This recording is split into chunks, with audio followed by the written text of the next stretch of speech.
Un salut à tous les intégrants de la communauté latine, afro-descendants, palestiniens, locaux et régionaux, représentants du Moyen-Ouest des États-Unis et en particulier à tous les nationaux qui sont présents. Ministres et fonctionnaires du gouvernement national de Colombie, conseillers progressistes de Chicago qui nous accompagnent, médiums de communication colombiennes et d'autres médiums internationaux, et en général, à tous et tous ceux qui participent dans cette conférence. Sauvons la planète. Un nouvel ordre mondial avec la justice, le changement climatique, les droits humains et la paix. C'est difficile comme le président de la Colombie qui arrive à la réunion annuelle, de routine, de protocole des Nations Unies, à New York, de venir parler avec ses nationaux, avec d'autres communautés latino-américaines et du monde, et ne pas m'inscrire dans la politique interne des États-Unis. C'est très difficile que la politique interne des États-Unis influent dans tout le monde, et spécifiquement en Colombie et avec beaucoup de pouvoir. Et nous combattons alors en tant que nous influons. Je n'ai pas le droit de voter ici, mais je peux exprimer certaines opinions, même pas dans le nom de la Colombie, mais dans le nom du pays latino-américain. Quand c'est insulté, quand et qu'on nous marche dessus. Quelqu'un a enregistré une vidéo d'un Haïtien avec un animal, un chien qui était mort dans la rue, quelque chose qui se produit n'importe où dans le monde, mais qui est utilisé par un candidat, et je dois exprimer mon agacement et ma protestation contre le candidat Trump. Parce qu'il a diffusé massivement cette vidéo sous l'étiquette que les Haïtiens mangeraient les animaux domestiques des citoyens américains. Et le fait n'est pas seulement diffusé avec une telle ampleur au sein de la société américaine, mais aussi l'indignation provoquée, manipulée, a conduit à la violence directe contre le peuple haïtien réfugié aux États-Unis d'Amérique. Je dois élever la voix pour protester. Cela ne se fait pas.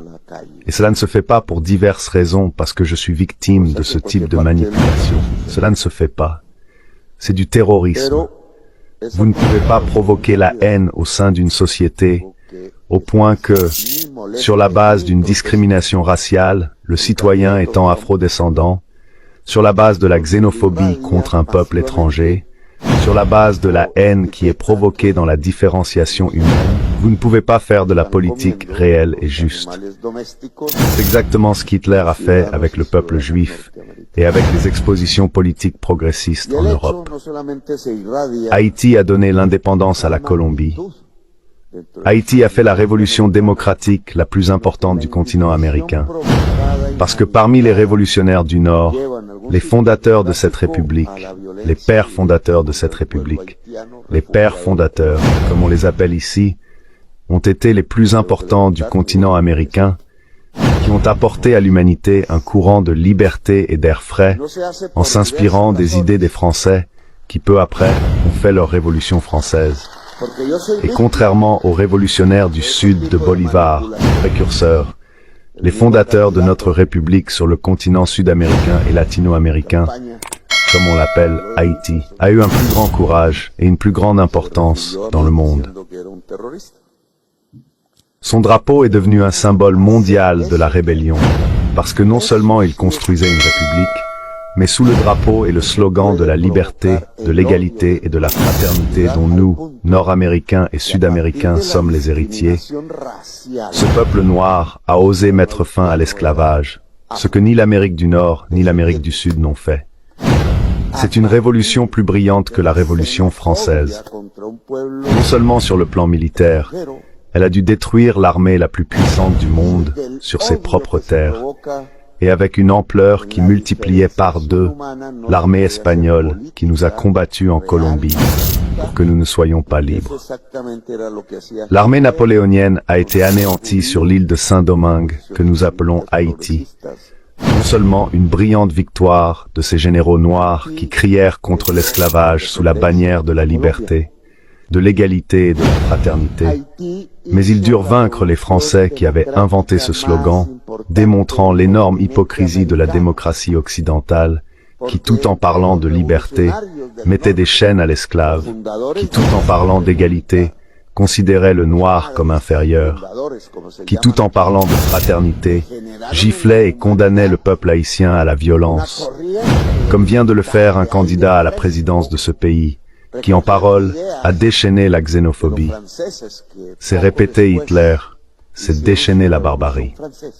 En tant que Colombiens, reconnaissant au peuple haïtien de nous avoir donné les armes, les hommes, l'abri de l'arrière-garde au milieu de la lutte pour notre liberté, j'honore le peuple haïtien qui vit en Haïti. Il appartient à mon ministre des Affaires étrangères de prendre les dispositions nécessaires pour que je puisse me rendre dans ce pays, non seulement pour lui rendre hommage, mais aussi pour lui exprimer aujourd'hui tout mon soutien dans sa pauvreté. Car le peuple haïtien est pauvre, parce que la France lui a fait payer en argent la libération de tous ses citoyens de l'esclavage. C'est à ce point, tel que l'hypocrisie d'une démocratie est grande. C'est une démocratie occidentale qui aurait dû être le phare de la liberté dans le monde entier depuis lors. Ce qui s'exprime semblait à une anecdote comme un message fake news dans les réseaux faisant la promotion de la violence contre un peuple. Nous vivons dans le monde, nous vivons en Colombie, cela se voit en Europe, en Afrique. L'information, d'une certaine manière, fait le tour des réseaux sociaux. Le véritable sens des citoyens. Les citoyens ne peuvent pas se rapprocher de la réalité, parce qu'elle est médiatisée par des idéologies, par des préjugés construits à partir des sphères du pouvoir mondial.